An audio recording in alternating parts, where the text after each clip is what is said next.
नाजरीन, इस्लामी जमहूरिया ईरान की फ़ौज के commander in chief major general Amir Hatami के हुक्म पर 1000 ड्रोन तैयारे फ़ौज की चारों फोर्सेस के ऑपरेशन टीमों के हवाले कर दिए गए हैं। लगता है अमेरिका ने ईरान से जंग का सोचकर बहुत बड़ी गलती कर दी है। मैं हूं इरफान रैना और आप देख रहे हैं न्यूज़ 18 का सोशल मीडिया प्लेटफॉर्म। ईरान ने एक बार फिर वाज़ेह कर दिया है कि ये मुल्क न दबाव में आता है, न धमकियों से झुकता है, और बल्कि हमले की ताकत में बदलने का फ़न जानता है। हर हमले को वो अपनी ताकत बना लेता है। फ़ौज के शोबे ताल्लुकात आमा की जानिब से जारी ऐलान में कहा गया है कि ईरान के ये नए ड्रोन तैयारे महज हथियार नहीं बल्कि स्ट्रेटजिक पैगाम हैं, ऐसा पैगाम जो दुश्मन के आसाब पर बराह रास्त वार करता है। अलामिया के मुताबिक ये ड्रोन तैयारे फ़ौज और वज़ारत दिफा के माहिरीन ने 12 रोज़ा जंग के दौरान हासिल होने वाले अमली तजुर्बात और बदलते हुए जदीद ख़तरात को सामने रख कर तैयार किए हैं। यानी ये किसी लेबॉर्ट्री की पैदावार नहीं बल्कि मैदान जंग में आजमाई गई बसीरत का नतीजा है। ये ड्रोन खुदकश मिशंस, बराह रास्त हमलों, खुफिया कार्रवाइयों और इलेक्ट्रॉनिक वारफेयर में इस्तेमाल के लिए तैयार किए गए हैं। इनकी सबसे बड़ी खसूसियत ये है कि ये ज़मीन, फ़िज़ा और समंदर तीनों महाजों पर दुश्मन के अहदाफ को निशाना बनाने की मुकम्मल सलाहियत रखते हैं। चाहे दुश्मन बैरी बेड़े के पीछे छुपा हो, फ़िज़ाओं में अपनी गरूर से मंडला रहा हो, या ज़मीन पर मोर्चे जमा चुका हो, ये ड्रोन्स वहाँ तक पहुँचने की ताकत रखते हैं जहाँ दुश्मन की सोच भी नहीं पहुँच सकती। इस मौके पर फ़ौज के जनरल अमीर हातमी ने दो टूक अल्फाज में कहा कि ये ड्रोन तैयारे खतरे, जितने भी खतरे हैं या खतरात के मुताबिक तेज़ रफ्तार और फैसला कुन फ़ौजी कार्रवाइयों के लिए तैयार किए गए हैं। उनके मुताबिक इन ड्रोन्स का मकसद सिर्फ दिफा नहीं बल्कि हर जहर क़ुव्वत के मुकाबले में स्ट्रेटजिक बरतरी कायम रखने के अहल बनाया गया है इन्हें। मेजर जनरल हातमी ने वाज़ेह पैगाम देते हुए कहा कि ईरान अब इस मरहले से आगे निकल चुका है जहां वो सिर्फ रद्द-ए-अमल देता था। अब हर खतरा, हर साजिश और हर जारियत ईरान के लिए ताकत में इजाफे का ज़रिया बनती है।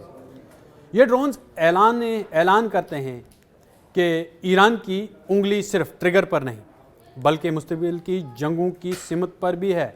जो भी ताकत ईरान को आजमाने का सोचे उसे ये हकीकत जहन में रखनी चाहिए कि अब ईरान का जो मुकाबला करने के लिए जो भी मुल्क आएगा उसे ये सोचना होगा कि अब मुकाबला किसी कमज़ोर रियासत से नहीं बल्कि एक मुकम्मल तैयार, बाखबर और स्ट्रेटजिक ताकत से है।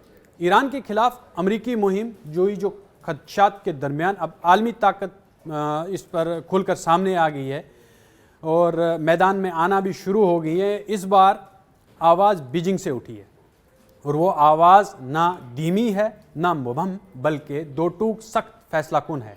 अक़वाम मुत्तहिदा की सलामती कौंसिल के इजलास में चीन के मुस्तक़बिल मंदूब यानी कि जो वहाँ पर मुस्तकिल मंदूब हैं फूकांग ने अमेरिका को बराह रास्त खबरदार करते हुए कहा है कि ईरान के गिर्द जो जंगी माहौल और महाज इलाकाई मसला नहीं है जो खड़ा किया जा रहा है उस वक्त, वो बल्कि आलमी अमन के लिए संगीन खतरा है।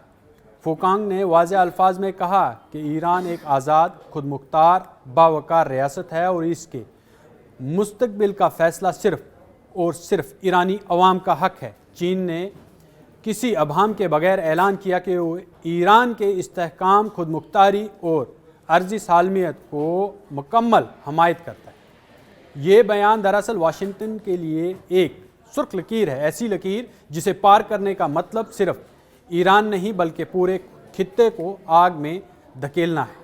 चीनी मंदूब ने सलामती कौंसिल को खबरदार करते हुए कहा कि ईरान की मौजूदा सूरत हाल आलमी सतह पर तशवीश का बाइस है क्योंकि जंग के बादल वाज़ेह तौर पर दिखाई दे रहे हैं, मगर बीजिंग का मौक़िफ़ साफ़ है। मसले का हल धमकियों, बहरी बेड़ों और बमबारी से नहीं बल्कि सफारतकारी और बैनुल अक़वामी क़ानून, जितने भी कानून हैं उनके एहतराम से निकलेगा। ये इंतबा ऐसे वक्त में सामने आया है जब अमेरिका खित्ते में ताकत के मुजाहरे पर तुला हुआ है और जो इजरायली लॉबी है वो मुसलसल आग में घी डालने की कोशिश कर रही है। दूसरी जानब ईरान ने भी वाज़ेह कर दिया है कि वो न दबाव में आएगा न किसी के सामने झुकेगा। फ़ौज के शोबे ताल्लुकात आमा ने اعلان کیا کہ نئے اسٹریٹجک ڈرون طیارے باضابطہ طور پر فوج کے حوالے کر دیے گئے ہیں۔ یہ ڈرونز کسی نمائشی منصوبے کا حصہ نہیں بلکہ 12 روزہ جنگ کے دوران حاصل ہونے والے عملی تجربات، جدید خطرات اور بدلتی جنگی نوعیت کو سامنے رکھ کر تیار کیے گئے ہیں۔ ایرانی فوج کے مطابق یہ جدید ڈرونز طیارے ایک ہتھیار ہیں، لیکن اس کے کئی محاذ ہیں: خودکش کارروائیاں، حملہ آور مشنز، خفیہ آپریشنز، الیکٹرانک وارفیئرز، بحری، فضائی اور زمینی اہداف سب میں استعمال کی صلاحیت رکھتے ہیں۔ یعنی اگر جارحیت مسلط کی گئی تو جواب صرف ایک سمت سے نہیں، ہر سمت سے آئے گا۔ یہ بیان جو محض ایک اعلان نہیں بلکہ واضح انتباہ ہے۔ ایران اب رد عمل کی پوزیشن میں نہیں بلکہ پہلے سے تیار، منظم اور برتری کے ساتھ کھڑا ہے۔ ایران کی تیاری دیکھ کر اب ایسا لگتا ہے کہ امریکہ اس جنگ کے بعد کسی بھی جنگ کے لائق نہیں بچے گا۔